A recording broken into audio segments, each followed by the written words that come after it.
joined again today by Nick Tulloch, CEO of Mendell Helium. Good to chat again, Nick. Well, good to see you too, Darren. So things are looking strong operationally at the moment, and you've just announced a 5 million fundraise and the exercise of the option to acquire M3 Helium. In terms of the acquisition, what does this add to Mendell's existing operations? Well, Mendell and M3 have really operated in parallel for quite some time. I'm the chief exec of Mendell, I'm the chairman of M3.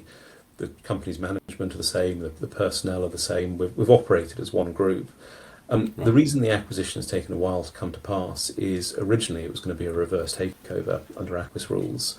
And actually we owe Aquis a bit of a thanks on this. Their rules have slightly changed and they've taken, I'd say, a very pragmatic view on how these two companies operated. And as part of the fundraise, they've agreed the two companies can formally come together. So it's not really going to change anything in terms of our day-to-day operations, but it just makes things a little bit more coherent. So rather than do what I've just done in the last 30 seconds and explain how two companies operate in parallel, I can now say that we're one and the same group, and we'll just present a more united and coherent front to both our counterparties and also to our investors. Okay, so obviously you're doing the acquisition, and it's subject to approval at the general meeting, I believe. Can we talk about the prospective resource size then, so investors can get a feel for how much potential helium Mendell has, or the new Mendell, if you like, and some numbers. I think I saw you had something like 5.4 BCF of P50 resource. Which equates to, I think, around 1.6 billion US dollars, which is a tidy sum. And I think you had some other P90 and P10 as well. So maybe you can tell us a little bit about that. Yeah, of course. So as part of the acquisition and as part of the fundraise, we published a CPR. Now, this is a CPR I've been working on for quite some time. Actually, originally as part of our move to AIM, but we've accelerated the publication of that for the announcement we put out in respect to the fundraise. And you're absolutely right. It's key for investors to understand just the breadth of what Fort Dodge means. Fort Dodge is not a recognised oil and gas production area in the United States. It doesn't have the recognition that the Hugoton does or the Permian Basin does, but Fort Dodge for us is an extremely significant opportunity. It's significant for a few reasons. So, as you know from the Rost well, very high helium composition and also very high downhole pressure. So we get a good flow rate from Rost. And we've tracked an area called a production zone called the Morrow Sands. It's a very thin finger of production zone. We've tracked that through the Fort Dodge region. And what the CPR does, and the numbers you just outlined, what the CPR does is it illustrates what the prospective helium resources are in that area of interest that we have. And you gave the middle number. The bookends are 2 BCF to up to just under 10 BCF. And I tend to use a $300 price for helium, so $300 per MCF. That's the price we were getting last year. Now, there's a lot of aspects going on in Qatar and the Middle East that it may well change the price, but just to stick with what we know, to stick with the price that we've had in the past, if I apply that to the CPR, we get a bookend value of $636 million at the bottom end and $2.9 million at the top end. And that is the helium in the ground according to the exercise that our competent person did. Okay, so some significant numbers for your market cap size. Yeah, very. Yeah. And it just evidences the scale of the opportunity in front of us. We talk about Rost and we talk about the twin well at Rost and other opportunities we have, say, with Ritchie, but this is a very extended area. It's not the Hugoton, it's not the Permian, but for a company of our size, this will be keeping us busy for years to come. Okay, I mean, you touched on it there. Helium companies, particularly producers, are very much in the spotlight at the moment, given events in the Middle East. I believe I saw that some circa 30 to 35% of helium supply has just been taken out of the market due to damage at Qatar's Ras Laffan complex, which I think is one of the largest helium hubs globally. What's happened to the prices then since that, and could this be a long-term disruption? I think the main thing it's done, it's reminded everyone what we in the industry already knew, which is the supply chain for helium is incredibly fragile. Helium is not a liquid market. It's not like crude oil or gold or natural gas. It tends to be a very bilateral or bespoke market. I mean, a lot of helium in the world is produced as a byproduct of other gaseous production. I mean, typically it's methane production, and that's what Qatar do. There's very few countries in the world that actually produce helium. So when one goes offline, and in this case, the biggest helium supplier outside of the US goes offline, it creates significant challenges around the world. Now, most Qatari helium goes to either Europe or Asia. We're an onshore helium producer selling to onshore US buyers. But what we're going to see is some price action. I mean, already although the US is give or take self-sufficient in helium, there's going to be a pull. If Asia and Europe can't get their helium from Qatar, they're going to have to get it from somewhere else, and the biggest producer is the US. There's going to be a pull for US exports. That's going to have an impact on US pricing. But I think for a company like us, the biggest benefit, and I use those words carefully because I feel bad talking about benefits in respect of a conflict, but the biggest benefit that a company like Mendell Helium will have is that focus, that laser focus everyone has on the fragility of the supply chain. Suddenly, as helium is offline, helium users, so the big midstream companies, the big helium resellers, they're going to want to secure that supply. And I think what we're going to see is those big companies, and these are big household names, I mean, Air Liquide, Air Products, Linde, we're going to see companies like that come to us wanting to secure that long-term supply, for fear that we send it to someone who then exports it to fill in the Qatari shortfall in Europe. So I think we will see some short-term price improvement, and I think we'll be a beneficiary of that. But I think the real opportunity for us is securing better quality long-term supply deals with much bigger companies, and that's going to unfold over a period of months. I mean, already we can see that's beginning to happen in the US, but whether this conflict is resolved tomorrow, next week, next month, the Qatari helium is not coming back online anytime soon. So I think this tension on the supply chain is going to be there for quite some time. And again, bad choice of words, but it will be to the benefit of a company like us. Yeah, and as you say, companies potentially looking for supply outside of the Middle East area just because of the vulnerabilities that we've seen. Well, exactly. I mean, we in the helium market, we've always known that Middle East supply has got some geopolitical challenges. A lot of helium comes from Russia. There's some helium in China. There's areas of the world where you question the longevity or the security of those supply chains. And so what's happened, I suppose, has told the world what kind of we already knew was a risk. And it's done it with a huge fanfare. I mean, to take a third of the world's helium off the market. Yeah, it's massive. Yeah, exactly. And as I say, this is not a market that's liquid in the way that, no pun intended, crude oil is. And so there's not the same level of supply chains, supply reserves. We're going to see impact quite quickly. Initially we'll see impact. I mean, the balloon companies will probably be the first to go. The helium will be focused on the critical industries, the semiconductors, the MRI scanners. Helium balloons for birthday parties. Will probably be the first ones that we'll really see price increase on. But MRI scanners. I mean, already the NHS is talking about having to reduce the number of MRI scans. I don't know if that's happened or not, but there is already planning in the sort of the demand side of helium to prepare for what could be a fairly long period of disrupted supplies. Yeah, I think if you ask your average person in the street what's helium for, we all know what the answer would be: birthday balloons. Exactly. Not many people understand just how critical it is for MRI, defence, as you said, semiconductors. I mean, it is a critical mineral, I suppose, in its own right. So to have something like 30% taken out of the market, that is significant. And obviously anyone now who's got significant resources and can produce helium is going to be in a good position. Okay, changing tack slightly, you've mentioned recently that you're planning to move to AIM from Acquis, which should open up further investment in Mendell. When's this planned for?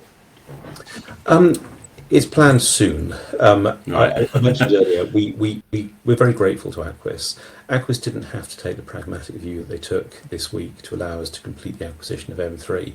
And it feels to me, and actually to our advisors, probably slightly careless to accept a big favour from someone and then say, right, ta-da, we're off, we're going to move Right. markets. So the plan is absolutely still to move to AIM. And in amongst the fundraising, maybe a couple of days sort of gap whilst I sort of dealt with investors. In amongst the fundraising, we've continued to progress that work, and the work is very nearly finished. The legal work is done. Well, the CPR has been published. Everyone can see that on our website. And there's just really sort of final dotting of I's and crossing of T's for the audit. So we're very, very close. I think it would be appropriate just to leave it a short time, and I mean a very, very, very short time, until the general meeting is concluded, and then we'll be back on the same track that we're on. So the plan is to move to AIM.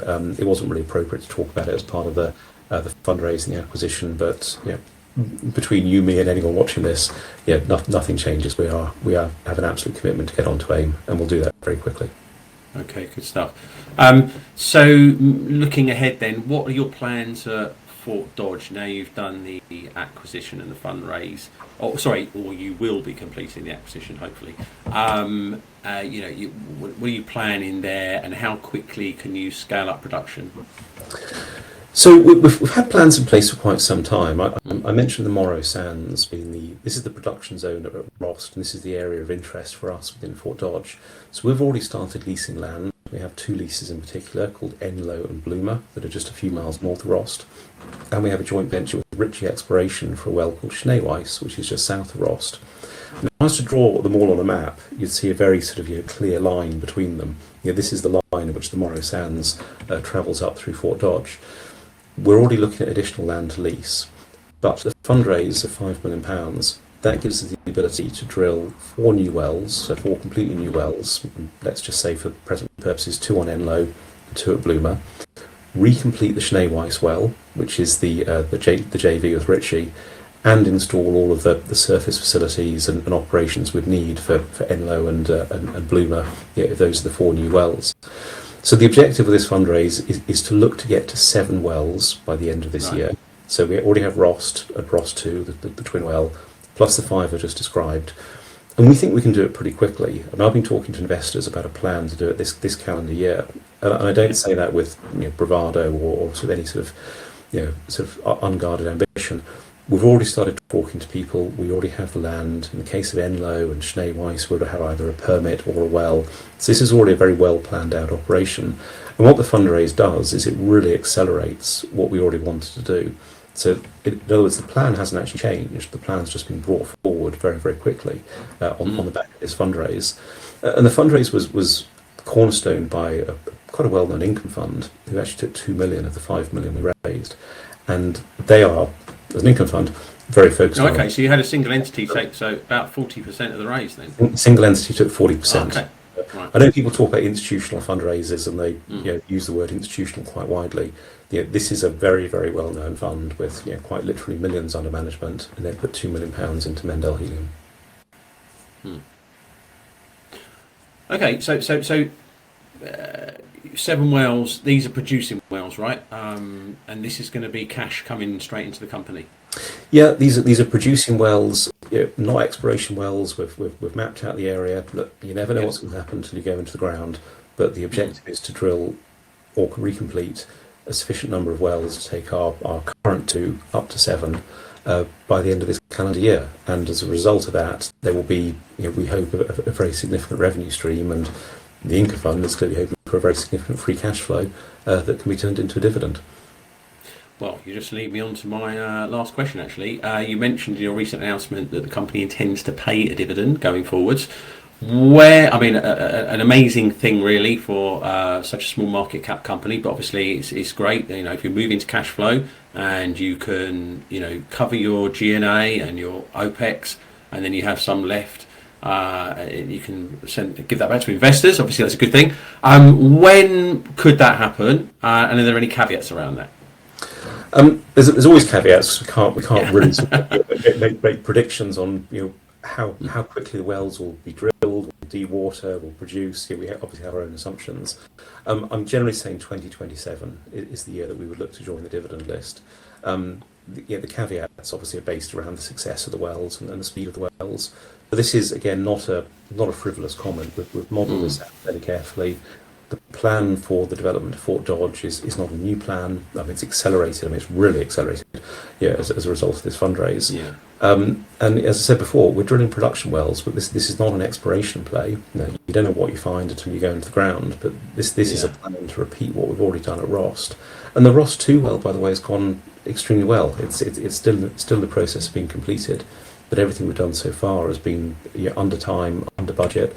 So we're extremely pleased with how those operations have gone. So we start this sort of new era of Mendell Helium very confident, and the objective is to return the faith of that income fund in particular, and be settling the dividend during the course of next year.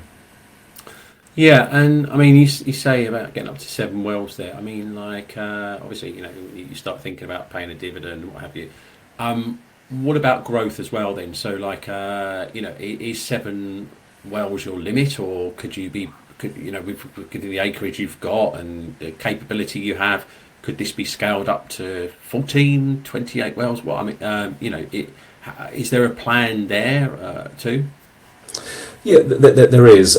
Based on what we know now of the mapping out we've done of this region, and particularly the Moray Sands, we think it's realistic to have a 20 to maybe 25 well program in Fort Dodge. Yeah, okay. I'll continue to revise that number as we learn more about the area and we continue to map out the area.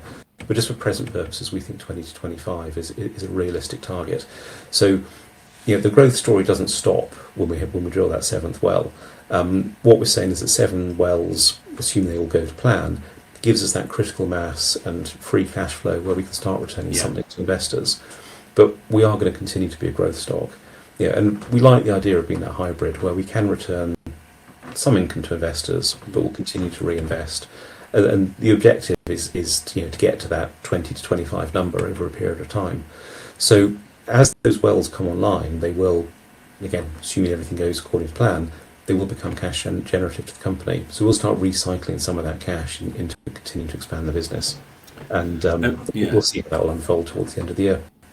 Yeah, and presumably as a cash-making business with a healthy free cash flow, any expansion that you do could be funded via debt mechanisms rather, as opposed to further, placings, for example.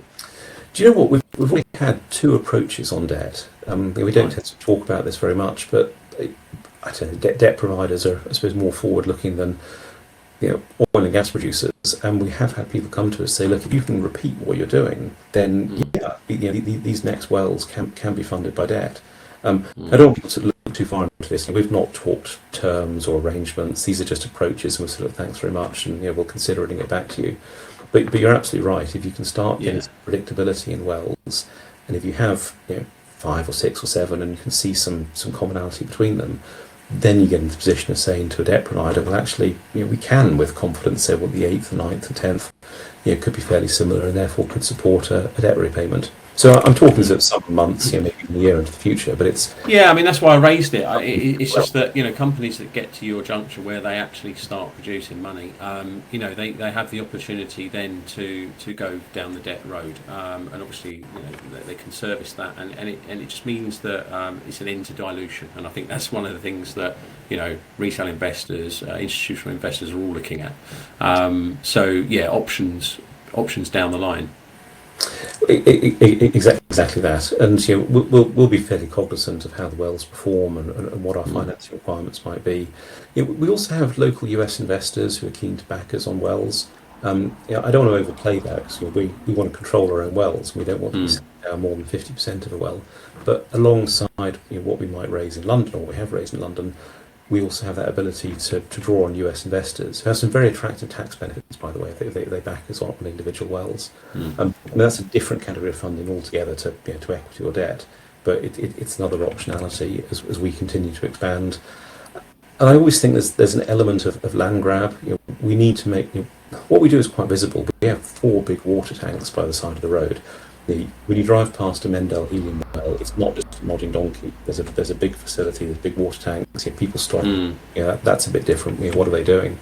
And as we become bigger and better known, it stands to reason other people say, well, look, if they can do it, then then why don't we? So it's important that we lease up that land and we have that no pun intended pipeline in order to continue to develop more wells going forward. It's not just about these 7. Yeah. Okay, well, sort of congratulations on getting to this stage. It's a big milestone for the company and shareholders. Thanks for joining me, Nick, and look forward to chatting to you again in the near future. Well, thanks very much, Darren. I really appreciate it.